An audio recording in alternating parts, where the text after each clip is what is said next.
Hello, everyone. My name is Nathan Kearns, and I'll be your moderator tonight. First and foremost, welcome to this community outreach meeting on February 15th, 2022 for Hydration LLC, a proposed marijuana product manufacturer. Their facility is proposed to be located at 755 Dutton Street in Lowell, Massachusetts, 01854. And today we have with us Blake Mensing and Harry Groom as representatives from Hydration. The meeting will open with a presentation on the proposed establishment, followed by an opportunity for the community engagement and questions. We ask that you hold all questions until the end of the presentation, at which point I'll open the floor. And with that, I'll let Blake take it away. Thank you, Nathan. As Nathan said, this is a community outreach meeting.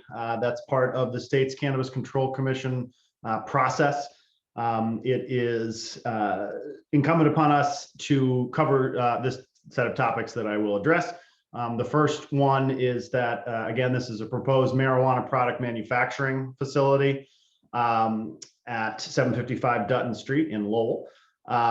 That license type enables its holder to purchase raw cannabis flower from cultivators, other licensed cultivators in the state, or finished, basically cannabis oil, to turn into any of the number of products that a manufacturer is capable of producing.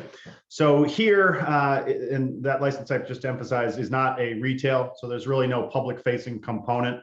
The only people who would be allowed entry would be people who worked there, state inspectors, local inspectors, or someone there with a valid business purpose. That actually segues nicely into the next required topic, which has to do with presenting information adequate to demonstrate that the location will be maintained securely. So the sort of procedural posture here is that Hydration has a license, a provisional manufacturing license at another property in Lowell, and this community outreach meeting is intended to allow Hydration to move this license that's already been issued to this location.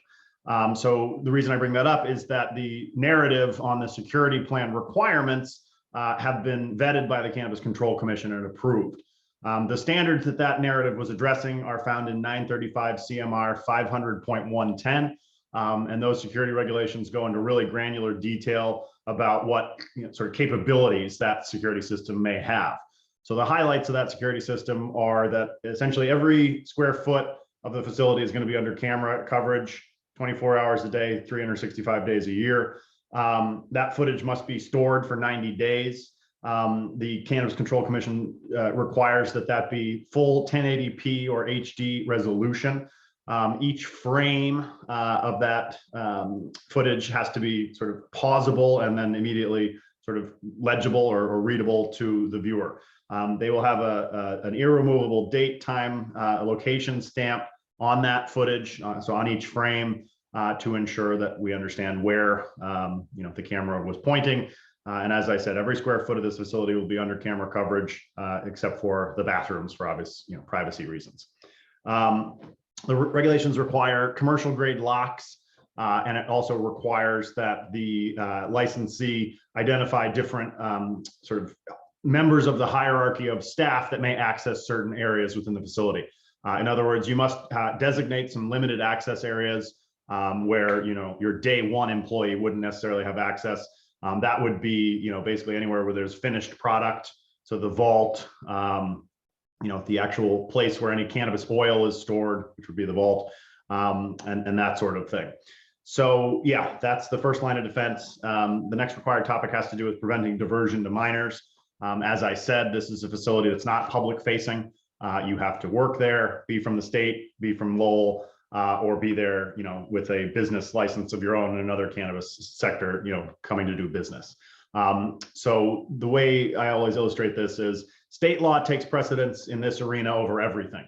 Meaning if there were some emergency on site and a police officer showed up and that police officer happened to be 20 years old, they would not be allowed entry into the facility. It's 21 plus, no ifs, ands, or buts, and no other rights would sort of trump that. And that's sort of the primary mechanism that you keep cannabis out of the hands of minors, because you have to be 21 plus to enter the facility. Similarly, to enter a cannabis retail store where the ultimate products made in this facility will be sold, you'll have to be 21. So what I always advise clients to do in their wholesale contracts is just put a look back clause. The state's seed to sale tracking platform known as Metric, METRC, has a unique alphanumeric code and basically a barcode attached to every single product. And what that means is that when hydration makes a sale at wholesale to a retailer, that product and the number that comes with it will be traceable back to this producer. So the look back provision that I encourage clients to have in their wholesale supply contracts are basically saying, we'll sell you this product if our unique identifying numbers of our products start ending up in the hands of minors. There's going to be a way for hydration to get out of that contract. And frankly, a retailer who does that would be sort of jeopardizing their own license. And hydration both has a commitment to keeping minors away from this product and to ensuring that their license is maintained in full compliance. So those are some of the main tools. The next required topic has to do with steps that the marijuana establishment will take to positively impact the community. That has sort of two meanings. One has to do with the state regulatory requirement, and that's reflected in an already approved positive impact plan. That plan is a state mandate that says cannabis licensees have to essentially give back to try to undo some of the wrongs of the failed drug war. What hydration has opted to do is make an annual donation to the New England Veterans Alliance. As that name implies, they do work that benefits veterans who live in one of the 29 areas of disproportionate impact, where the state looked at numbers in terms of cannabis consumption and cannabis conviction and the severity of those convictions and said these 29 municipalities, of which I believe Lowell is one, suffered sort of greater harm and disproportionate impact, as the name suggests. So yeah, the New England Veterans Alliance does educational events in a lot of those 29 areas of disproportionate impact. So that will satisfy the state's regulatory requirement. And then I know Harry and team are just eager to talk to people in Lowell to see where any volunteer hours of staff or sort of other charitable donations might do the most good. So that's sort of an ongoing dialogue that we hope to have with the community, rather than just sort of writing a check and sending it into the ether without understanding that it's actually moving the needle to positively impact the community. The next required topic has to do with presenting information that's adequate to demonstrate that this location would not constitute a nuisance, as that term is defined by law. So the first point I always make here is that any state license, any local permit, any host community agreement with Lowell, none of those authorize hydration to be a bad neighbor or to sort of get out of jail free card. A private right of nuisance action still exists. With a manufacturer, I think the sort of chief potential for nuisance would really just be odor. This is not a facility where plants will be grown. It's a manufacturing license. So that means, again, they can only purchase finished products from a cultivator or cannabis oil from another wholesaler. So yeah, by virtue of that, the products on hand just have a tendency to be less sort of smell originating than the plants themselves.